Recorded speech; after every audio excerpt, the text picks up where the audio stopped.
The fastest crash in history. सिर्फ 33 दिन में 50 ट्रिलियन डॉलर्स मार्केट से गायब हो गए। स्टॉक मार्केट इतनी तेजी से गिरा जितना ग्रेट डिप्रेशन में भी नहीं, 2008 से भी तेज, हिस्ट्री के किसी भी क्रैश से तेज।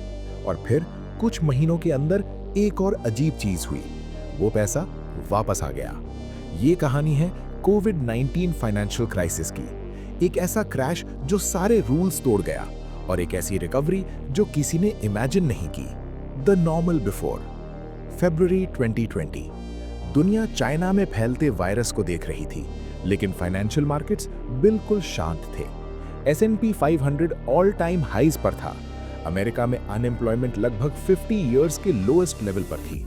ज्यादातर इन्वेस्टर्स को लगता था ये सिर्फ एक रीजनल प्रॉब्लम है। मार्केट्स पहले भी एपिडेमिक्स देख चुकी थी, सार्स, मर्स, इबोला। हर बार इकोनॉमिक डैमेज लिमिटेड ही रहा।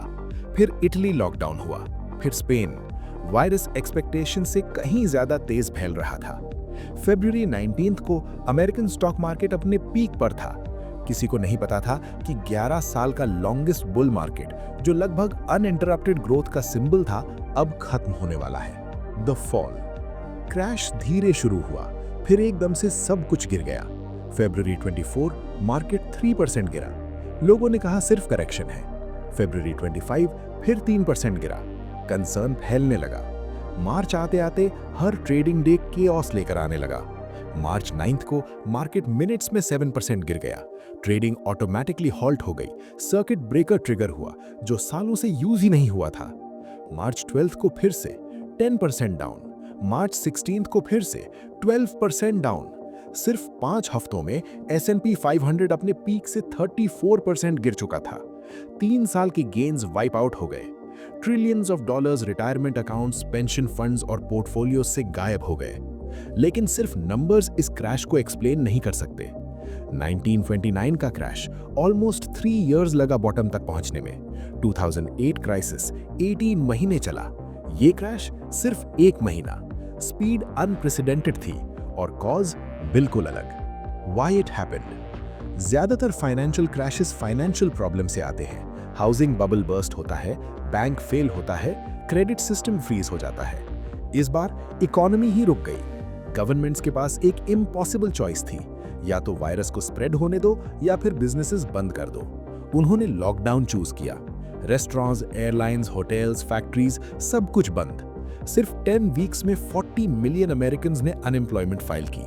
ये कनाडा की पूरी पॉपुलेशन से ज्यादा है। एयरलाइंस ने थाउजेंड्स प्लेन्स डेजर्ट में पार्क कर दिए। क्रूज शिप्स पोर्ट्स में खाली खड़े रहे।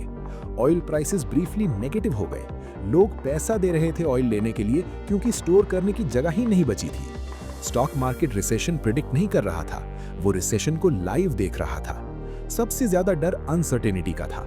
लॉकडाउन्स कब खत्म होंगे, वायरस कितना डेडली है, वैक्सीन कब मिलेगी या मिलेगी भी या नहीं। मार्केट्स फ्यूचर प्राइस करती है और अचानक फ्यूचर बिल्कुल अनक्लियर हो गया। The response. मार्च 23। पैनिक के बिल्कुल बॉटम पर कुछ बदला। फेडरल रिजर्व ने अनाउंस किया, we will do whatever it takes. मतलब सिर्फ कुछ चीजें नहीं, सब कुछ। इंटरेस्ट रेट्स 0 कर दिए गए। फेड ने बॉन्ड्स खरीदने शुरू किए। सिर्फ गवर्नमेंट बॉन्ड्स नहीं, कॉर्पोरेट बॉन्ड्स, मॉर्गेज बॉन्ड्स और इवन जंक बॉन्ड्स। हर महीने 80 बिलियन डॉलर्स के एसेट्स खरीदे जा रहे थे। 2008 में भी स्टिमुलस था, लेकिन स्केल अलग था। सिर्फ कुछ हफ्तों में फेड ने उतना स्टिमुलस डिप्लॉय कर दिया जितना 2008 के पूरे क्राइसिस में किया गया था।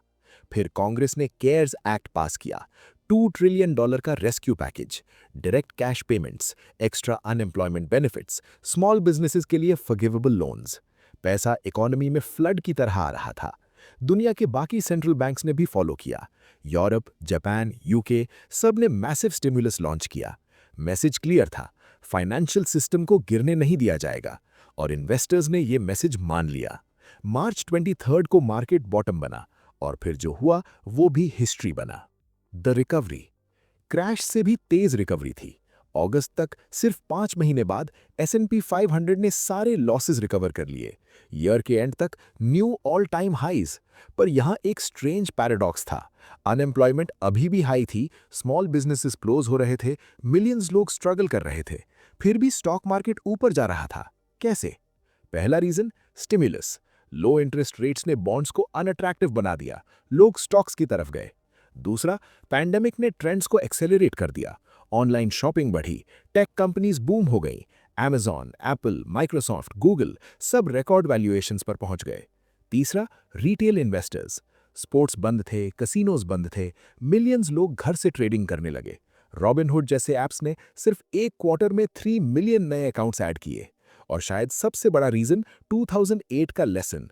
इन्वेस्टर्स ने सीख लिया, गवर्नमेंट के अगेंस्ट बेट मत लगाओ। जब central banks unlimited support promise करते हैं, मार्केट्स रिकवर करती हैं। रिकवरी इक्वल नहीं थी। एयरलाइंस, होटल्स, एनर्जी कंपनीज सालों तक स्ट्रगल करती रहीं, लेकिन टेक हेवी इंडेक्सेस ने एक शार्प वी शेप्ड रिकवरी दिखा दी। What it means? COVID crash ने मॉडर्न मार्केट्स का एक सच दिखाया। आज मार्केट्स पहले से कहीं ज्यादा तेज गिर सकती हैं। एल्गोरिदम्स, इंस्टेंट न्यूज और ग्लोबल कनेक्टिविटी पैनिक को सेकंड्स में स्प्रेड कर देते हैं। लेकिन मार्केट्स पहले से कहीं ज्यादा तेज रिकवर भी कर सकती हैं। जब गवर्नमेंट्स और सेंट्रल बैंक्स अनलिमिटेड पावर के साथ इंटरवीन करते हैं, ओल्ड रूल्स चेंज हो जाते हैं।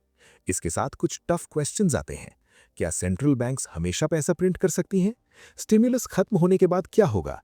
इन्फ्लेशन, एसिड बबल्स या इनइक्वालिटी? कुछ लोग कहते हैं सिस्टम काम करता है, दूसरे कहते हैं हम एक और बबल बना रहे हैं। पर एक बात क्लियर है, कोविड क्रैश हिस्ट्री का फास्टेस्ट क्रैश था और रिकवरी भी लगभग उतनी ही फास्ट। $50 ट्रिलियन गायब हुए और एक साल के अंदर वापस आ गए। ये एक ऐसा मोमेंट था जिसने मार्केट्स के बारे में हमारी सोच को टेस्ट किया और उसके आफ्टरशॉक्स अभी तक चल रहे हैं। अगर आपको ये डॉक्यूमेंट्री इन्फॉर्मेटिव लगी, लाइक बटन दबाइए, it really helps the channel. और सब्सक्राइब जरूर करें, क्योंकि आने वाली वीडियोस में हम ऐसे ही मार्केट क्रैशेस, फाइनेंशियल हिस्ट्री और मनी साइकोलॉजी को सिंपल और ऑनेस्ट तरीके से एक्सप्लेन करेंगे। मिलते हैं नेक्स्ट स्टोरी में।